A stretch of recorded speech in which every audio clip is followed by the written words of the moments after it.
ఇప్పుడు కేవలం 7,999 up to 10 kgs వరకు బరువు తగ్గి అధిక బరువు నుంచి వచ్చే ప్రధాన సమస్యలను దూరం చేసుకోండి.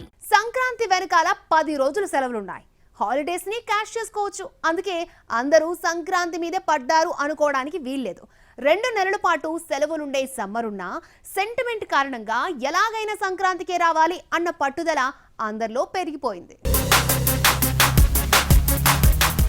సంక్రాంతికి వచ్చే దిల్ రాజు సినిమాలన్నీ కమర్షియల్ గా హిట్ అయ్యాయి. దీంతో సంక్రాంతికి వస్తే హిట్ అన్న సెంటిమెంట్ దిల్ రాజులో బలంగా పాతుకుపోయింది. ప్రతి ఏడాది ఏదో ఒక సినిమాతో ఈ పండుగకొచ్చేలా ప్లాన్ చేస్తాడు. విశ్వంబర కంటే ముందే శతమానం భవతి సీక్వెల్ ను 2025 సంక్రాంతికి తీసుకొస్తున్నట్టుగా ప్రకటించాడు.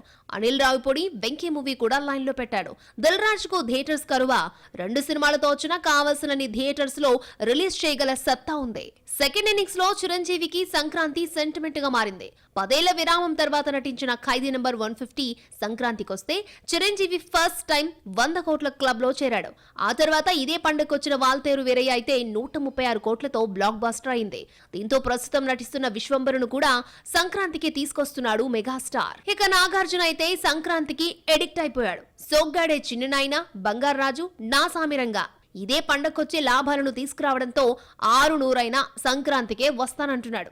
నా సామిరంగ తర్వాత కొత్త సినిమా మొదలు పెట్టకుండానే సంక్రాంతికి కలుద్దామన్నాడు నాగ్. 2025 సంక్రాంతికి సీనియర్స్ 3 పోటీ పడ్డంతో బాలయ్య ఒక్కడే మిగిలిపోయాడు. బాలకృష్ణ కూడా వస్తే ఈ పండగ కాస్త సీనియర్స్ సంక్రాంతిలా మారిపోతుందని నెటిజన్లు కామెంట్స్ చేస్తున్నారు. అయితే బాలకృష్ణ నటిస్తున్న బాబీ సినిమా సమ్మర్ లో లేదంటే ఎన్నికల తర్వాత వస్తుంది. నెక్స్ట్ మూవీపై క్లారిటీ లేకపోవడంతో వచ్చే సంక్రాంతిని ఈ సీనియర్ ఒక్కడే మిస్ అవుతున్నాడు.